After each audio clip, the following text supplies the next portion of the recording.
Hello students, welcome to the literatures grace. आज हम बात करेंगे एक्सिस्टेंशियलिज्म की कि एक्सिस्टेंशियलिज्म क्या है। चलिए बात करते हैं। एक्सिस्टेंशियलिज्म जो है एक वे ऑफ थिंकिंग है ज़िंदगी के बारे में, जो हमें कुछ सवाल करने पर मजबूर कर देता है। जैसे कि मैं यहाँ पर क्यों हूँ, why am I here, what should I do with my life, मुझे अपनी ज़िंदगी के साथ क्या करना चाहिए, is there any real meaning to life, क्या इस ज़िंदगी में कोई असल मतलब है भी या नहीं, क्या मैं सच में आज़ाद हूँ या फिर मैं बस बंदी हूँ अपनी सोच का, कैसे मुझे डील करना चाहिए अपने फियर से, सैडनेस से और जो मुझे खोया खोया फील होता है उससे, कैसे मुझे समाज में रहना चाहिए, कैसे समाज की बातों को समझना चाहिए, कैसे क्या समाज जो है वो हमेशा सत्य पर चलता है, क्या है मेरी ज़िंदगी का महत्व, क्या लोग मुझे जो बताते हैं वही मेरी ज़िंदगी का असल मतलब है या फिर मुझे अपने ज़िंदगी का मतलब जो है खुद ढूंढना होगा। तो एक्सिस्टेंशियलिज्म जो है इन सारे सवालों को करता है और इन सब का जवाब भी खुद ही देता है। एक्सिस्टेंशियलिज्म कहता है कि life doesn't come with a readymade meaning. Life जो है वो रेडीमेड मीनिंग के साथ नहीं आती है। तुम जो है अपनी ज़िंदगी जीते हो और अपने मतलब को खुद क्रिएट करते हो। जो भी तुम फैसले लेते हो और जो भी एक्शंस करते हो उससे तुम्हारी ज़िंदगी का महत्व जो है वो डिसाइड होता है। जो भी तुम एक्शन लोगे, जो तुम डिसीज़न लेते हो, वो डिसीज़न जो है तुम्हारी ज़िंदगी को शेप देती है। एक्जिस्टेंशियलिज्म ये कहती है, एक्जिस्टेंशियलिज्म ये कहती है कि ज़िंदगी जो है वो रेडीमेड मीनिंग के साथ नहीं आती है। तुम ब्लैंक पेपर की तरह आते हो, उस पर तुम क्या लिखते हो ये तुम्हारे ऊपर डिपेंड करता है और तुम अपनी ज़िंदगी के लिए खुद रिस्पॉन्सिबल हो और कोई नहीं। ठीक है, तुम अपनी ज़िंदगी में जो पाते हो, जो खोते हो, उसके रिस्पॉन्सिबल तुम खुद हो। कोई भगवान तुम्हारे रिस्पॉन्सिबल नहीं है, कोई पेरेंट्स तुम्हारे रिस्पॉन्सिबल नहीं है, कोई सोसाइटी तुम्हारी रिस्पॉन्सिबल नहीं है, कोई रिस्पॉन्सिबल नहीं है। तुमने फैसले लिए हैं, तुम उसके ज़िम्मेदार हो। ये एक्सिस्टेंशियलिज्म जो है वो कहता है। लाइफ जो है कभी कभी बहुत ज़्यादा डरावनी हो जाती है, कन्फ्यूजिंग हो जाती है और कभी कभी बहुत ज़्यादा खोखलापन हमें महसूस होता है जब ये सवाल हमारे दिमाग में चलते हैं। और ये नॉर्मल है, ठीक है, सबके दिमाग में ये सवाल आते हैं कि मैं क्या कर रहा हूँ, मैं अपनी ज़िंदगी के साथ क्या कर रहा हूँ। तो ये सारे चीज़ों को ऑनेस्टली फेस करना एक पार्ट होता है ह्यूमन बीइंग का। लोगों को जो अगर आप सोच सकते हैं, आपके अंदर सोचने समझने की क्षमता है, तो आप ये सवाल किए होंगे अपने आप से और या फिर करेंगे आप अपने आप से। एजुकेशन का मतलब क्या होता है? एजुकेशन आपको सवाल करने पर मजबूर करता है जो भी चीज़ें आप देख रहे हैं। अगर आप एजुकेटेड हैं तो आपके दिमाग में ऐसे सवाल ज़रूर आते होंगे कि क्या मैं अपनी ज़िंदगी सही से जी रहा हूँ, क्या कोई गलत फैसले हैं जो मेरी ज़िंदगी को ऐसा बना दिए हैं। सारे सवालों का जवाब जो है हमें एक्जिस्टेंशियलिज्म देता है। इन शॉर्ट हमें अगर देखा जाए तो existentialism is the philosophy that says life has no set meaning and you must create your own meaning through your choices even when it feels uncertain or scary। अगर तुम्हें बहुत ज़्यादा कोई डिसीज़न लेने में लग रहा है, बहुत ज़्यादा ये फील हो रहा है कि आगे जाके डिसीज़न मेरी लाइफ को बर्बाद ना कर दे, ये सारे सवाल जो हैं हमें एक्जिस्टेंशियलिज्म हमें सिखाता है कि फैसले लो से डरो मत। हर फैसला तुम्हें एक अलग ज़िंदगी जो है वो जीने में मदद करेगा। एक्जिस्टेंशियलिज्म यही है कि खुद से ज़िंदगी का कोई मतलब है ही नहीं, तो आप ये नहीं कह सकते कि ये मेरी आइडियल लाइफ थी। आप जो डिसीज़न लेंगे वही आपकी आइडियल लाइफ बनती जाएगी। तो आपके पास ये ऑप्शन नहीं है ना, आप अपनी ज़िंदगी को प्रेडिक्ट नहीं कर सकते हैं। कोई भी डिसीज़न लूँगा मैं अपनी ज़िंदगी में तो वो डिसीज़न जो है मेरी ज़िंदगी को शेप करेगा। और यही जो शेपिंग जो चीज़ें हैं अपनी ज़िंदगी के अपने डिसीज़न से रिलेटेड, यही एक्सिस्टेंशियलिज्म है। एक्जिस्टेंशियलिज्म ये कहता है कि तुम अपनी हालात के खुद ज़िम्मेदार हो। तुम किसी को दोष मत दो, ना किसी को क्रेडिट दो। अगर तुम सक्सेस पे पा रहे हो, अगर फेल हो रहे हो तो तुम अपने आप को ही ब्लेम करो, दुनिया को ब्लेम मत करो, ना पेरेंट्स को, ना गॉड को। ठीक है, यही है एक्जिस्टेंशियलिज्म। एक्जिस्टेंशियलिज्म के मेन आइडियाज़ क्या होते हैं? एक्जिस्टेंशियलिज्म का कॉन्सेप्ट है एग्जिस्टेंस कम्स बिफोर एसेंस। मतलब एग्जिस्टेंस पहले आती है, उसका मतलब बाद में आता है, उसका एसेंस बाद में आता है। ये कहता है कि तुम पहले पैदा होते हो, यू बॉर्न फर्स्ट, ये एक्सिस्टेंस है। और जब तुम कोई डिसीज़न लेते हो, अपने एक्शंस लेते हो, उससे जो तुम्हारे ऊपर प्रभाव पड़ता है ये तुम्हारा एसेंस है। तो existence comes before essence. Freedom की बात करता है, फ्रीडम की कॉन्सेप्ट देता है कि तुम फ्री हो कि तुम्हें चूज़ करना है कि कैसे ज़िंदगी को जीना है। लेकिन ये फ्रीडम कभी कभी बहुत ज़्यादा ओवरवेलमिंग फील होती है। कभी कभी हमें ऐसा लगता है कि क्या हम सच में आज़ाद हैं, और आज़ाद है भी तो हमारी लाइफ में रूल्स क्यों नहीं हैं। ये चीज़ें भी हमें फील होती है कि लोगों को ऐसे जीने की आदत हो जाती है कि उन्हें हर चीज़ बताएंगे तब वो लोग सही से जिएंगे। और आज़ादी का मतलब ये होता है कि तुम ब्लैंक हो, तुम कुछ भी कर सकते हो। तो इस चीज़ के कॉन्सेप्ट पे बात करता है, फ्रीडम के कॉन्सेप्ट पे, कि तुम आज़ाद होगे कि तुम्हें क्या करना है, तुम अपने डिसीज़न ले पाओ, लेकिन तुम ले नहीं पाओगे उस डिसीज़न को, क्योंकि तुम्हें ऐसा लगेगा कि क्या डिसीज़न सही है, क्या गलत है। ये सारी चीज़ें तुम सोचने लगोगे और तुम डिसाइड नहीं कर पाओगे कि फ्रीडम रियल में तुम्हारे लिए बहुत ज़्यादा बोझ की तरह बन जाएगी। इसका एक और कॉन्सेप्ट है रिस्पॉन्सिबिलिटी का। तुम फ्री हो, इसका मतलब है कि तुम फुल्ली रिस्पॉन्सिबल हो अपने एक्शंस के, अपनी ज़िंदगी के। तो फ्रीडम का ये भी मतलब होता है तुम जो भी करोगे उसके रिस्पॉन्सिबल तुम खुद होगे। अगर कोई तुम्हें गाइड कर रहा है तो इसका मतलब ये होता है कि तुम्हारी लाइफ में कुछ भी होता है अगर, तो उसका ज़िम्मेदार वो इंसान होगा जिसने तुम्हें गाइड किया है। लेकिन एक्सिस्टेंशियलिज्म कहता है कि तुम अगर फ्री हो तो कोई भी डिसीज़न तुम लोगे तो उसके ज़िम्मेदार तुम खुद होगे। इसका एक कॉन्सेप्ट है एग्निस्ट, जिसका मतलब होता है एंजाइटी।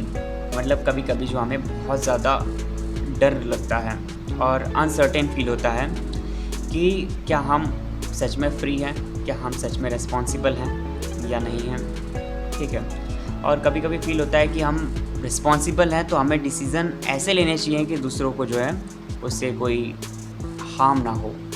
ठीक है।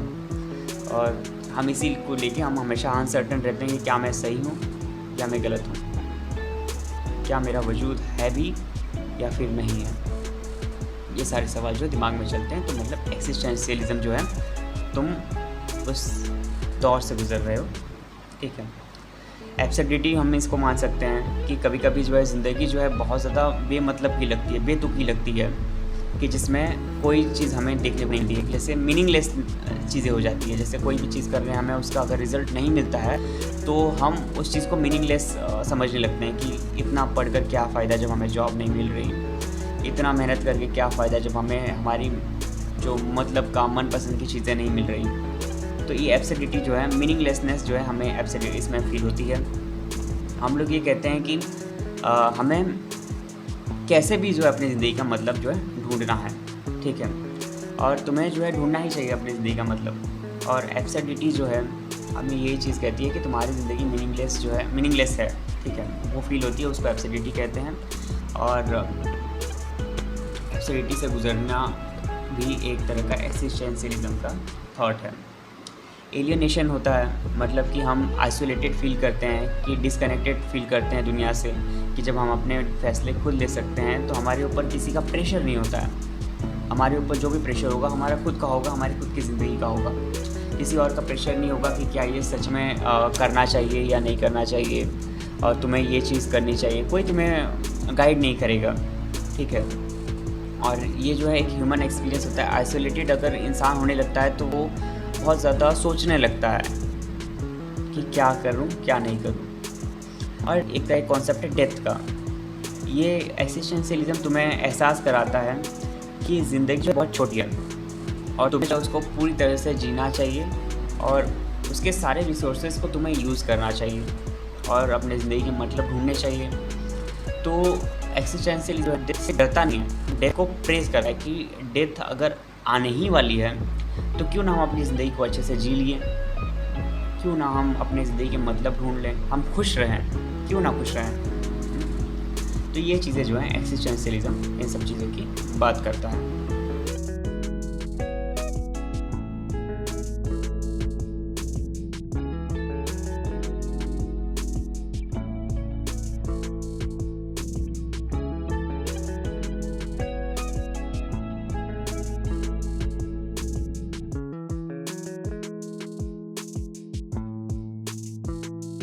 भी जानेंगे एक्सिस्टेंशियलिज्म की। तो जो किरकेगार ये जो हैं इन्होंने ये क्रिश्चियन एक्सिस्टेंशियलिस्ट हैं 1800s के।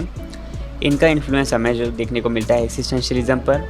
एक हैं फ्राइडरिक नीट्जे, ये एथिस्ट एक्सिस्टेंशियलिस्ट हैं, ये भी 1800s के थे। और इन लोगों का प्रभाव जो है मतलब इन लोगों ने ये थियोरी को डेवलप करने में बहुत अहम योगदान दिया है। एक्सिस्टेंशियलिज्म जो है वो 20th सेंचुरी में जाकर फेमस हुई, स्पेशली जब वर्ल्ड वॉर 2 आया उसके बाद। मतलब वर्ल्ड वॉर जब शुरू हुआ और वर्ल्ड वॉर के अंत में बहुत सारे लोग जो है मारे गए, और जिसके वजह से जो बचे हुए लोग थे वो अपने ज़िंदगी के मतलब को ढूंढने लगे कि क्या मेरी ज़िंदगी का यही मकसद है।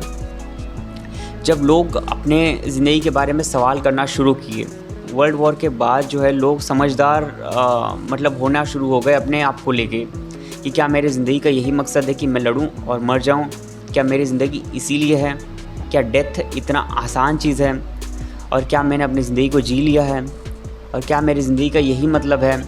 ये सारी चीज़ें जब लोग करने लगे तो एक्सिस्टेंशियलिज्म का जन्म हुआ, ठीक है। और नीट्जे जो है इस चीज़ के उनको हमें क्रेडिट देना चाहिए। पेरिस और फ्रेंच जो है ये सेंटर बना एक्सिस्टेंशियलिस्ट का, जो वॉर के बाद जो है पेरिस और फ्रेंच जो है ये सेंटर बन गया एक्सिस्टेंशियलिस्ट का। मतलब वहाँ पर ऐसे लोग होने लगे जो सवाल करने लगे, एक्सिस्टेंशियलिज्म की थियोरी को जो है वो सपोर्ट करने लगे और यूज़ करने लगे। हम कुछ वर्क्स को जानेंगे जो कि एक्सिस्टेंशियलिज्म की थीम पर लिखे गए हैं। मैं ये सारी चीज़ें प्रोवाइड कर दूंगा वीडियो के एंड में, ताकि आप जो हैं ये सब चीज़ें पढ़ पाएँ और आपके एग्ज़ाम के पर्पज़ से ये चीज़ें बहुत ज़्यादा इंपॉर्टेंट है। जैसे जीन पॉल सार्त्रे एक फ्रेंच फिलोसोफर थे, उनका एक वर्क है being and nothingness, existentialism is a humanism. ये 2 वर्क हैं जो कि एग्जिस्टेंस जो है एसेंस के पहले आता है। ये सारी चीज़ों की बात करते हैं, फ्रीडम और रिस्पॉन्सिबिलिटी की बात करते हैं, जो भी मैंने बताया है सारे वीडियो में। जीन पॉल सार्त्रे का जो वर्क है वो इन सब चीज़ों के ऊपर बात करता है, और ये सब चीज़ें आपके एग्ज़ाम के पर्पज़ से बहुत ज़्यादा ज़रूरी है। एक्सिस्टेंशियलिज्म की थियोरी जो है नेट जेआरएफ के लिए तो बहुत ज़्यादा ही इंपॉर्टेंट है। इसमें के राइटर्स की क्रोनोलॉजी पूछता है, इसमें राइटर्स के वर्क पूछता है कि कौन से वर्क जो हैं वो एक्सिस्टेंशियलिज्म के टर्म के थियोरी पर बने हुए हैं या लिखे गए हैं। तो हम जो है ये सब चीज़ें जो हैं वो मैं प्रोवाइड कर दूंगा, आप ये सब चीज़ें याद कर लेना।